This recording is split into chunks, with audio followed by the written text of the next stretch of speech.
저는 주일 이렇게 모인다고 하는 게 예배를 드리니 우리가 가지고 있는 모습 그대로 하나님 앞에 나와서 아뢰 수 있다는 것이 얼마나 큰 은혜인지. 특별히 기쁘고 즐거운 일도 있지만 사실은 염려와 근심과 그 불안 가운데 하나님 앞에 나와서 예배할 수 있는 이것. 참 이게 우리를 다시 살게 하는 힘이고 이것이 다시 우리의 눈을 마치 다니엘이 창문을 열고 하루에 3번 저기 예루살렘 자기의 본국을 향하여 창문을 열었던 것처럼 우리가 오늘 드리는 이 예배를 통하여 우리의 인생의 창이 다시 한번 하나님 계신 그곳을 향해 열려지기를 원합니다. 아멘. 여러분, 오늘 고통의 현장에 있던 하박국 선지자는 우리에게 2가지의 질문을 하게 됩니다. 1장과 2장에 나타나는 2가지의 질문은 첫 번째는 하나님께서 왜 죄악으로 가득한 남유다를 멸망시키지 않는가라고 하는 것입니다. 아니, 하나님의 백성이고 지금 하나님을 믿어야 되는 사람임에도 불구하고 남유다가 하나님을 온전히 믿지 않게 되니까 당시 하박국 선지자, 605년경 선지자인데 그는 하나님 앞에 의문을 가진 것이 무엇이냐면 이렇게 우리가 하나님을 알고 은혜를 받았음에도 불구하고 주님을 알지 못하는 2세대 이 백성을 하나님은 왜 진노 가운데 멸하지 않을까 하는 것입니다. 그에 대한 하나님의 응답은 다른 것이 아니라 바벨론이라고 하는 이방인들을 통해서 반드시 내가 심판을 하겠다는 것입니다. 두 번째 질문은 무엇이냐면 그래요, 심판에서 바벨론으로 인해서 내가 심판받는 거 그럼 좋은데 왜 하필이면 이방 나라 하나님도 알지 못하는 저 마른 막대기와 같은 저들을 통해서 우리를 심판하실까 하는 질문이 그에게 있었습니다. 원수의 나라로부터 우리를 보호해주고 우리를 지켜주시는 그 하나님이신데 도리어 바벨론이라고 하는 그 막대기로 우리를 치시는 하나님에 대해서 도무지 이해가 되지 않는 것입니다. 그때 하나님은 바벨론은 잠깐 너희를 위하여 치는 형벌일 뿐 영원한 형벌은 아니라고 그렇게 말씀하고 있습니다. 사랑하는 여러분, 오늘 하박국도 자신이 이해할 수 없는 고통의 상황에 직면해서 살아가고 있는 자입니다. 그때나 지금이나 우리의 삶과 똑같이 그도 고통 가운데 날마다 눈물로 살아가던 선지자가 바로 하박국입니다. 특별히 바벨론이 아수르를 612년에 함락하게 됩니다. 바벨론이 아수르를 612년 다 뭐죠? 이방 나라입니다. 그런데 바벨론이 큰 힘을 가지고 605년에 하나님을 믿는 하박국의 나라 남유다를 1차 침략을 하게 되고요. 급기야는 587년에 BC죠. 남유다는 바벨론에게 포로가 되어 완전히 나라가 멸망하게 됩니다. 그래도 유다 지파의 그 계열로 내려오는 신학의 전통이 있기 때문에 북이스라엘보다 그 나라가 150년 뒤에 멸망한 것이 우리가 잘 아는 다윗의 예수의 족보인 남유다 그곳으로 흐르고 있다는 것입니다. 여러분, 그는 그런 상황 가운데 3장 16절에 그 환난날을 기다리는 것이 내 뼈를 썩게 하고 온몸을 떨리게 한다고 지금 고백하고 있습니다. 3장 16절. 우리는 살아가면서 오늘 하박국이 더 괴로워하는 그것은 다른 것이 아니라 죽음이 내 목전에 와 있다는 그 공포의 시간을 기다리는 것입니다. 여러분, 막상 죽는 순간보다 더 힘들고 어려운 게 뭐냐면 죽음이 내 앞에 오기까지 기다려야 되는 그 고통은 이루 말할 수 없는 것이죠. 멸망은 하나님이 이미 말씀으로 약속하였기 때문에 그것은 당연히 우리에게 있을 텐데 그것이 오늘 어떤 고통까지 주었다고 말씀하냐면 16절에 고통이 뼛속까지 사무쳐서 내가 다 말라 죽게 되었다고 하는 그 고백을 드리고 있는 것입니다. 오늘 사시나무 떨듯 떨고 있는 하박국 선지자. 그는 주변 상황은 더 비극적입니다. 여러분 한번 말씀 볼까요? 17절. 무화과 나무가 무성하지 못하며. 무화과 나무 표시해 놓으세요. 두 번째, 포도나무에는 열매가 또 없어요. 포도나무에는 열매가 없고. 세 번째, 감람나무에는 소출이 또 없습니다. 밭에 먹을 것이 가득 있어야 하나님의 그 은혜요, 하나님의 그 사랑의 증거일진데 밭에는 먹을 것이 아무것도 없습니다. 그런가 하면 더 설상가상으로 우리에는 양이 없다고 이야기합니다. 우리 안에는 양이 없습니다. 외양간에 뭐가 없어요?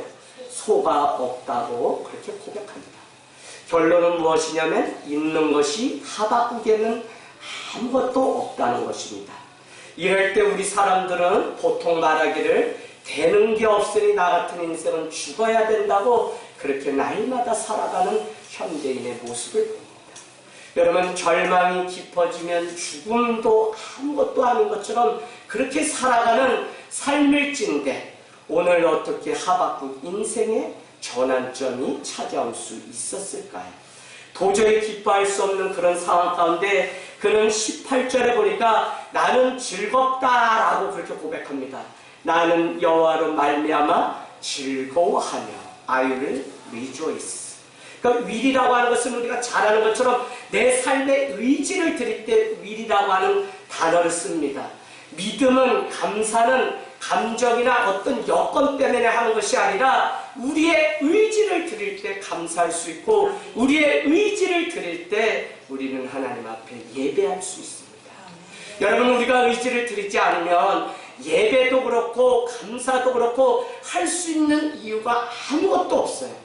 그래서 사마리아 그 여인은 10명의 문둥병자가 고침받았을 때 다 떠났을지라도 그 한 사람은 주님의 발 아래 와서 살해하였다고 신약은 말씀하고 있습니다. 여러분, 감정으로 하는 것이 아니라 의지를 드리는 감사가 우리 안에도 있기를 주님의 이름으로 축복합니다.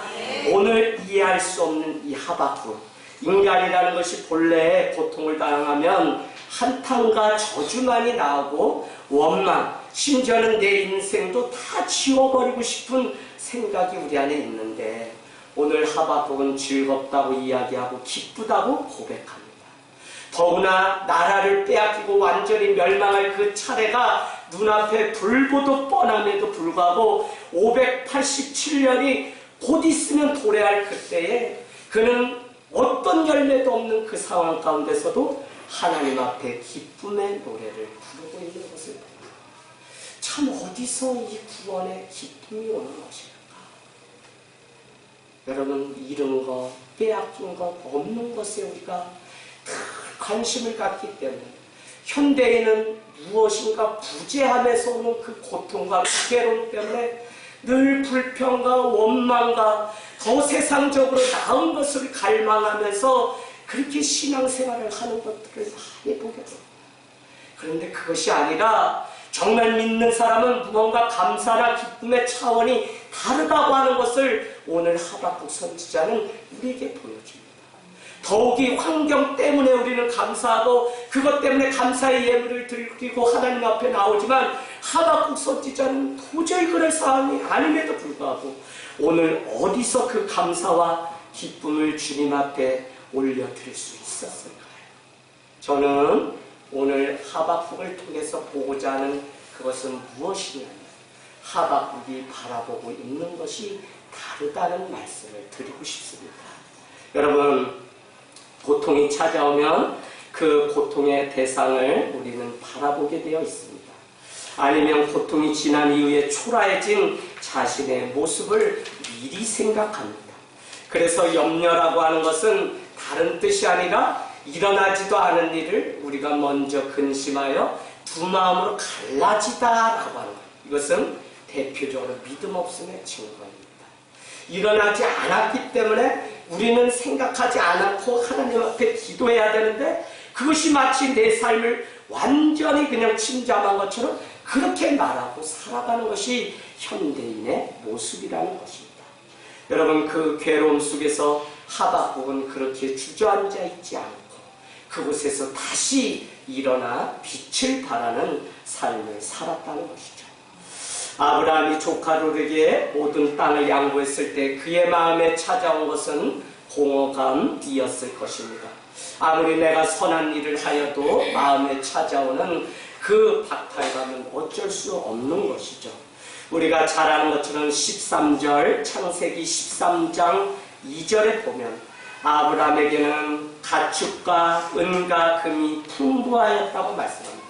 그러나 아브라함과 누구요? 조카의 그 목자들의 싸움이 일어나게 되자 더 이상 이렇게 싸울 수 없게 되어 아브라함은 제안을 합니다. 자네가 먼저 가져가면 나는 반대쪽을 내가 택할 테니 당신이 거할 땅을 정하라 라고 이야기합니다. 그때 그는 눈에 보기 좋고 애국과 같이 힘이 아주 비옥한 땅이었던 요단 그 땅을 갖게 됩니다. 그곳에는 우리가 잘 아는 것처럼 소돔과 고모라라고 하는 땅이 있는데 그것은 우리가 잘 아는 것처럼 결국은 멸망하는 땅이 되고 맙니다.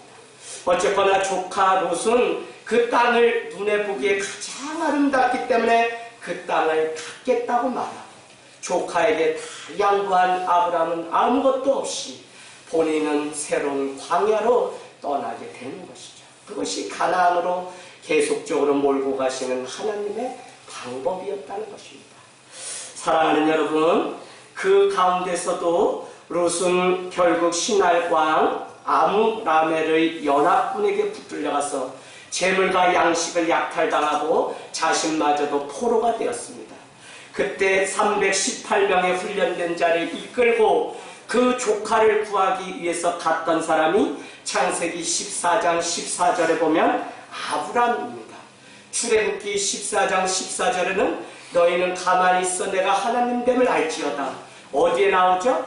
눈앞에 있는 홍해 앞에 이러지도 저러지도 못하는 모세 앞에. 창세기 14장 14절은 아브람과 조카 롯이 연합군에게로부터 구출해내는 그 장면. 그래서 공교롭게 14장 14절을 암기하면 좋을 것 같습니다. 하나님은 아브람을 그곳에서 불러내서 그에게 어느 날 말씀을 하십니다. 아브람을 떠난 후에 여호와께서 아브람에게 이르시되 너는 눈을 들어 너 있는 곳에서 북쪽과 남쪽 그리고 동쪽과 서쪽을 바라보라.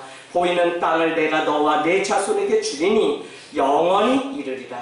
내가 내 자손이 땅의 티끌 같게 하리니 사람이 땅의 티끌을 능히 셀 수 있을진데 내 자손도 세리라.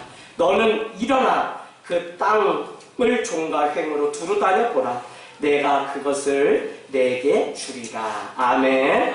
그 두 가지입니다. 동서남북을 바라보라는 것과 종과 횡으로 다 밟으면 그 땅을 주겠다고 하는 것이 아무것도 없이 조카 롯에게 다 양보했던 아브라함에게 임했던 하나님의 약속의 말씀입니다.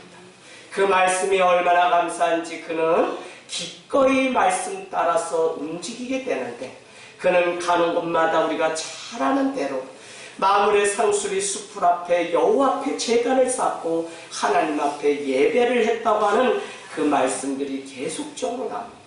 결국 그 예배는 어디로 이루어지냐면 창세기 22장 100세 얻은 아들 이삭을 드리라고 할 때 많은 사람들은 그것을 시험거리로 들었지만 아브라함은 하나님 앞에 예배하고 돌아오겠다고 사환들에게 이야기를 하고 그 아들을 데리고 저기 모리아산으로 올라갑니다. 그의 순종을 보신 하나님은 여호와 일의 하나님인지라 이미 쓸 것을 준비하셨다 해서 여호와 이레. 여러분, 성도의 순종은 환경이나 내가 할 수 있기 때문에 하는 것이 아닙니다. 주님의 말씀이 내 삶 가운데 와닿고 은혜가 내 삶보다 더 크게 되면 마치 베드로가 그물에 가득 찬 만선에 고기를 버려두고 그가 새로운 인생을 떠났던 것처럼 우리도 새로운 인생길을 하나님의 약속의 말씀 때문에 떠날 수 있다고 하는 놀라운 사실입니다. 여러분, 여러분에게는 어떤 경험이 있습니까? 세상 살아가는 일이 얼마나 억울할까요? 저는 여러분이 당하는 그 억울함이 무엇인지 알 것 같습니다. 저희 집도 2019년부터는 이제 6시 이후에는 야식을 먹지 않기로 했습니다.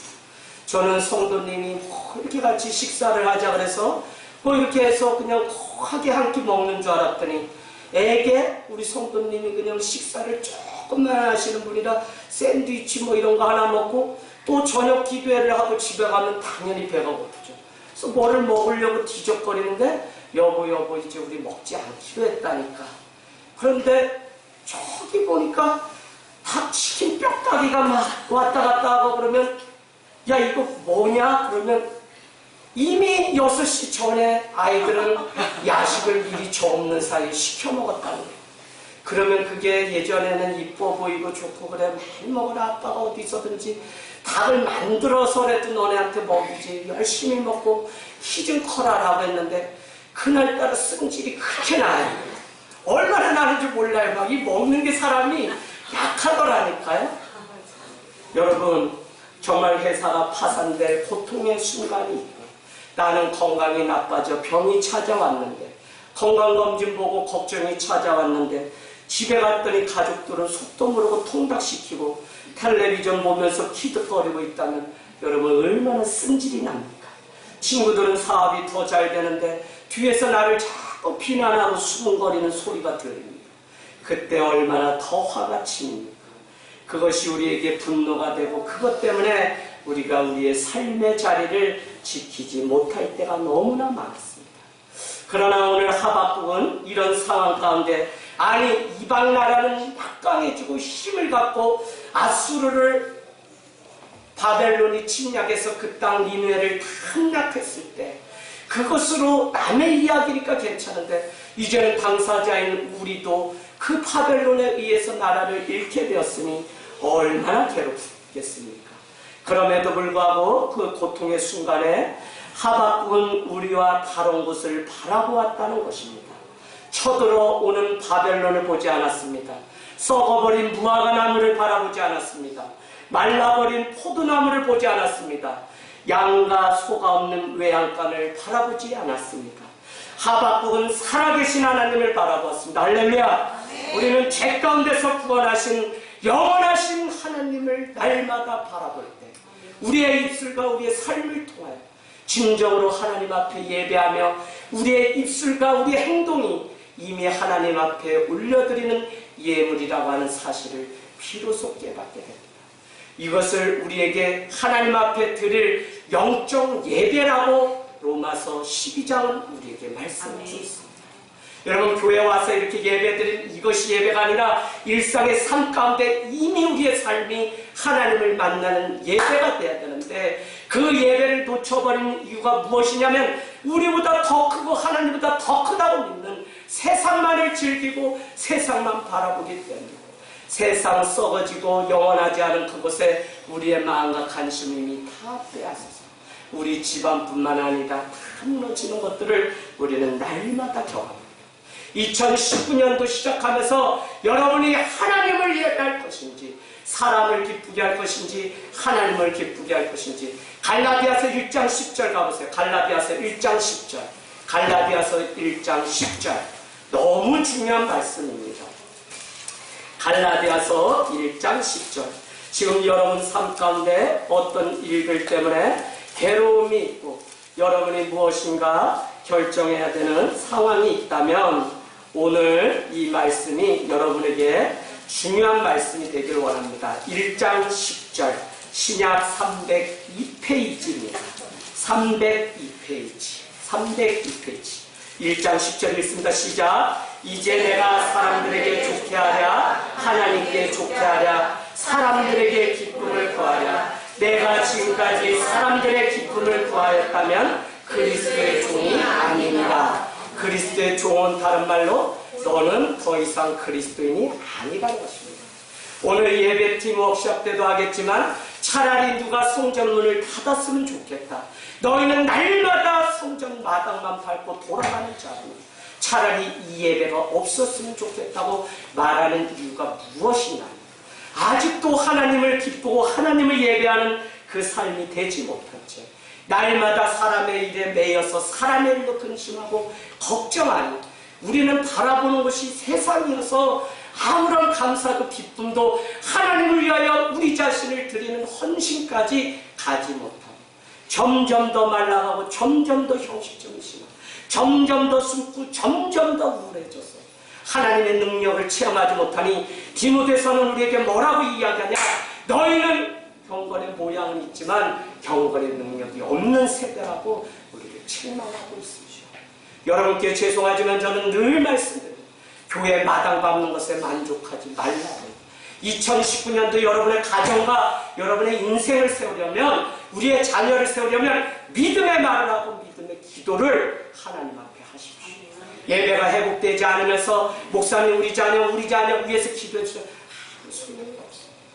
여러분이 하나님 앞에 바로 서서 여러분이 축복의 근원이 되어서 여러분이 가정을 세우고 가문을 바꾸는 은혜가 있기를 주님의 이름으로 축복합니다. 하바국뿐만 아닙니다. 모세는 거대한 애국 군대가 쫓아오고 파도가 일고 홍해를 바라보지 않았다는 것입니다. 그 손에 지팡이를 쥐어주신 구원의 하나님을 바라보았습니다. 여러분, 여호수아와 갈렙을 기억하십니까? 그는 가나안 땅에 보낸 정탐꾼입니다. 다른 자들은 다 우리는 메뚜기 떼에 불과합니다. 가나안은 젖과 꿀이 흐르는 땅이 아닙니다. 실제로 가면 그곳은 자갈 땅입니다. 그래서 많은 자들이 하나님의 약속은 판단 믿습니다라고 그렇게 보고합니다. 그때 여호수아와 갈렙은 그렇지 않다는 것입니다. 저들은 우리의 밥입니다. 들어가야 됩니다라고 고백했던 사람입니다. 여러분, 기도는 수십만의 미디안 군사를 보지 않았습니다. 자기와 함께 무장된 300명의 용사를 보았습니다. 다윗은 사울이 자기의 머리에 쓰어준 투구와 갑옷이 맞지 않기 때문에 이미 다 버렸습니다. 큰 녹칼과 창과 칼을 다 버렸습니다. 다윗이 붙들었던 것은 그런 것이 아니라 오히려 자기의 주머니 속에 있던 물맷돌 5개입니다. 여러분, 많은 사람들은 내가 실력을 쌓고 무엇이 되면 그때 순종하고 그때 그 길을 가겠다고 말합니다. 그러나 하나님은 우리에게 지금 순종, 지금 예배를 바라는 것이지 나중이란 있을 수 없다는 것입니다. 여러분, 오늘 구원, 오늘 우리가 모든 환난에서 넘어가는 구원을 경험해야 그것이 은혜지, 나중에 내가 궁극적으로 구원받는다, 그것은 우리가 죽은 후에 하나님 앞에서는 그 구원을 말하지만, 여러분, 구원의 개념은 이 땅에서 삶의 연속입니다. 이 땅의 삶이 어떻게 돼요? 땅에서도 하늘을 품고 살아가는 삶이 돼요. 병든 자가, 눈먼 자가, 고통 있는 자가 그 모든 것을 뛰어넘는 것이 다 구원입니다. 날마다 하나님 앞에 구원을 바라는 여러분의 삶이 되기를 축복합니다. 여러분, 차라리 물맷돌밖에 없기 때문에 그 돌을 끌어안고 그는 시간을 지체하지 않고 살왕이 씌워졌던 모든 것 버리고 차라리 나의 부족함을 하나님 앞에 맡기고 하나님 내게 능력을 주고 도움을 달라고 간구하며 나가서 골리앗을 이겼던 것을 여러분은 잘 알고 있습니다. 여러분, 빌립보서의 사도 바울은 감옥에 갇히지 않았습니다. 자신의 매임을 통해서 오히려 복음이 전해지기를 바라는 마음이 있었습니다. 예수님은 지옥의 십자가를 바라본 것이 아니라 십자가를 통해서 구원하시는 그 하나님의 계획을 바라보며 기쁨으로 그 십자가를 졌던 것을 우리는 보셔야 됩니다. 성경의 위대한 인물들은 고통의 순간에 하나님을 바라보았습니다. 그때만이 우리는 진정으로 기뻐할 수 있습니다. 변하는 세상의 일들을 바라보면 변하는 세상 따라 우리는 춤을 출 뿐 우리는 믿음 생활을 전혀 할 수 없습니다. 내일이면 또다시 그 고통은 우리 가운데 옵니다. 그래서 왜 여러분께 믿음 가운데 사셔야 됩니다라고 계속적으로 말씀드립니다. 여러분이 하나님을 온전히 만나지 않으면 죄송합니다. 내일, 아니 50, 60 계속 이 고통은 우리 가운데 있습니다.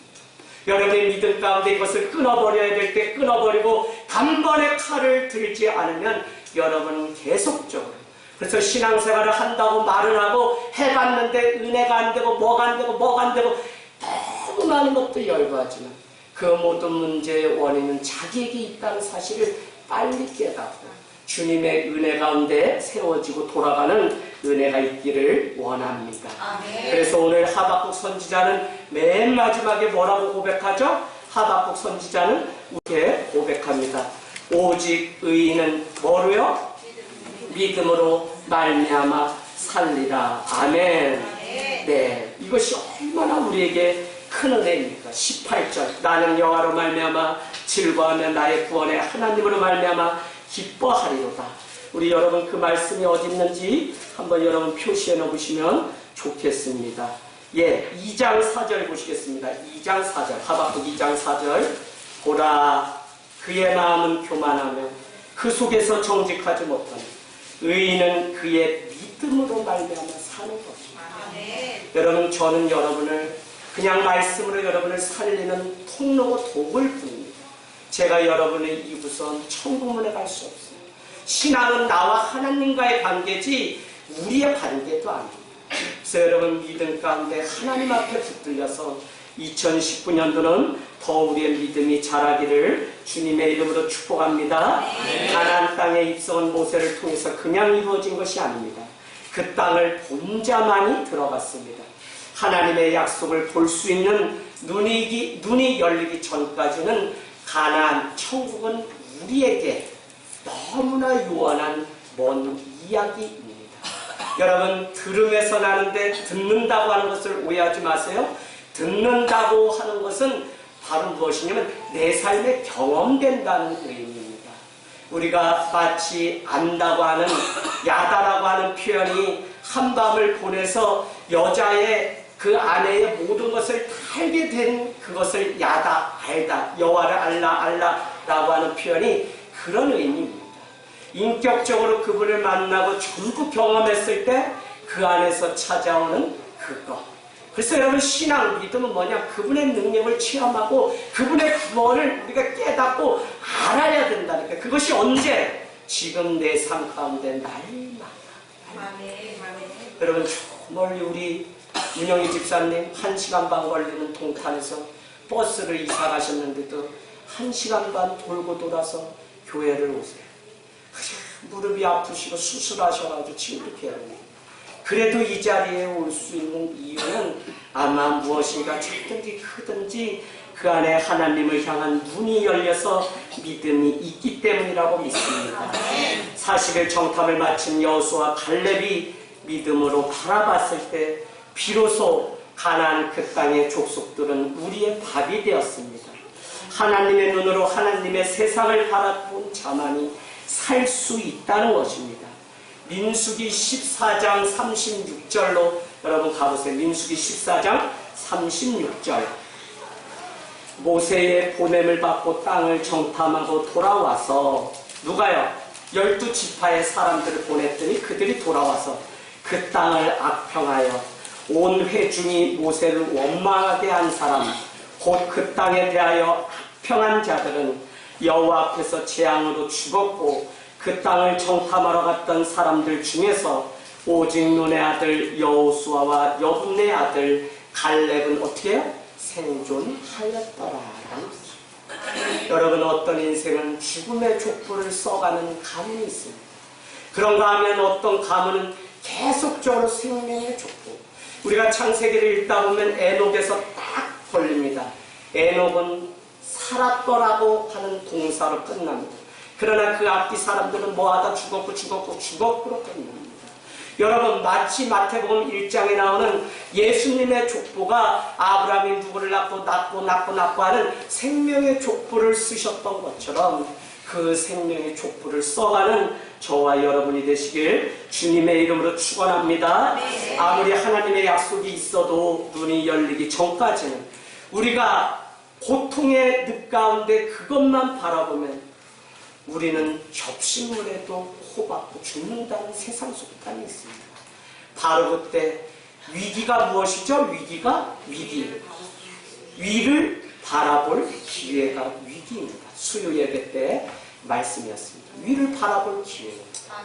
여러분 정말 영적 원리 토미 테니의 하나님의 관점이라고 하는 그 책을 한번 사서 보시면 너무 도움돼요. 토미 테니의 하나님의 관점. 영점의 원리라는 것이 나옵니다. 계속 여러분께 말씀드리지만 어떤 사람이 수영을 하다 물에 빠졌습니다. 빠졌다면 그가 살 수 있는 비결은 한 가지랍니다. 그것은 그 발이 바닥을 완전히 닿아야만 그 바닥을 치고 다시 올라와서 숨을 쉴 수 있다는 것입니다.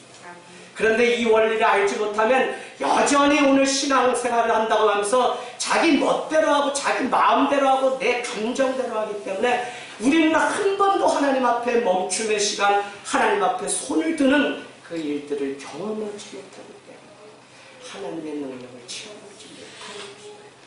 사랑하는 여러분, 생명은 생명이 어디에 있는지 바라본 자만이 얻을 수 있습니다. 아무리 하나님의 약속이 있어도 눈이 열리기 전까지는 부대기가 벌벅을하고 있는 그 썩은 냄새가 진동하는 그것도 깨닫지 못한 채 살아가는 인간들의 이 어리석은 분상이 우리 안에 있지 않은지, 쓸데없는 일을 가지고 염려하고 근심하며 하나님을 멀리하며 하나님 앞에 바라보아야 될 아델포스라고 하는 인간, 아델포스 무슨 뜻이에요? 위를 바라보는 존재라는 것이 인간의 어원입니다. 위를 바라봐야 할 그때에 저기 세상을 향해서 한숨을 쉬며 꺼져가는 한숨을 쉬며 그렇게 살아가고 있지 않은지 우리가 오늘 이 밤에 결단하는 은혜가 있기를 주님의 이름으로 부탁을 드립니다. 여러분, 오늘 하박국은 말합니다. 현재 기쁨, 현재 구원이 가득. 여러분, 고통은 기먹은 세상을 불러 깨우는 하나님의 메가폰이다라고 하는 루이스의 책에, C.S. 루이스의 책에 나오는 글귀가 있습니다. 고통은 우리가 하나님을 바라볼 수 있는 유일한 기회를 제공합니다라고 하면서 그 고통은 우리 인간을 깨우는 하나님의 메가폰입니다라는 것입니다. 사실은 목회를 하면서 많은 자들을 만났습니다. 두려운 것 같아. 고통 가운데 오히려 하나님의 도심을 바라는 존재가 고통 가운데 하나님이 아니라 원망과 불평을 자릅니다. 여러분, 감사는 언제 생기냐면 더 감사할 때 감사가 넘치는 것이지 여러분, 우리가 감사에 입술되지 않아요. 감사할 수가 없어요. 여러분, 정말 우리의 신앙이 하나님 앞에 온전하게 바로 세워지지 않으면 10년, 20년, 30년 믿음 생활에도 다 거기서 제가 여러분께 우스갯소리로 늘 말씀드리지만 아니 4월 초파일에 집사님이 왜 교회 마당에 나무를 짓고 지나가냐고요. 뭐라고요? 목사님이 주머니 어디 가세요? 집사님 어디 가세요? 뭐라 그랬다고요? 목사님 하나님만 복 주나요? 오늘은 4월 초파일이니까 절간 좀 다녀올게. 다음 주에요. 이러고 갔다는 거예요. 여러분, 이것이 절일 뿐이지 우리가 정말 인간의 가장 고통스러운 순간, 아니 내 삶의 전부가 하나님을 의지하지 않으며 경외하지 않으며 우리는 여전히 세상을 의지하고 세상을 따라 살아간다는 것입니다. 그렇습니다. 우리가 왜 정답 없는 세상을 살아가면서 기쁨을 잃어버리지 않을 수 있냐면 고통 가운데서도 우리를 일깨우시는 하나님의 메가폰 소리를 듣고 살기 때문에 그렇습니다. 고통으로 인하여 다른 사람의 고통의 소리가 비로소 들려지기 때문에 우리는 하나님의 일들을 감당하며 교회가 세워져 가는 것입니다. 우리는 고통 가운데서도 하나님의 구원에 기쁨을 노래하며 다른 사람의 감정이나 기분을 먼저 배려하는 성숙함이 우리 안에 있어야 됩니다. 사랑하는 여러분, 우리는 고통의 순간에 무엇을 바라보고 살아가야 됩니까? 세상입니까? 환경입니까? 아니면 살아계신 구원의 하나님이십니까? 믿음의 주요 온전케 하시는 주님만 바라볼 때 우리는 생명이 생명될 수 있는 은혜가 있다는 것입니다. 여러분, 오늘 회자되는 많은 말 중에 소확행이라고 하는 단어가 있습니다. 소확행은 소소하지만 확실한 행복. 여러분, 일본 작가 무라카미 하루키가 쓴 그 에세이 중에 나오는 글귀라고 합니다. 그는 그 글귀 안에 구운, 갓 구워낸 그 빵이 주는 소소하지만 확실한 행복이 있다고 이야기합니다. 서랍 속에 그냥 하나하나 개어놓은 그 속옷을 보면서 행복을 우리는 누릴 수 있다고 이야기합니다. 그런가 하면 새로 산 그 면에서 나는 그 냄새, 석유 냄새겠죠? 그것을 맡으면서 또 느끼는 그 행복이 있다고 합니다.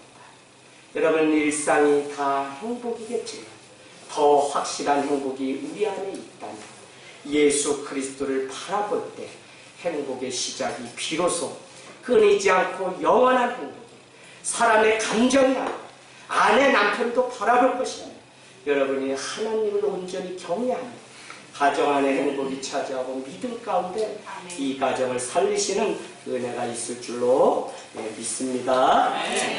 우리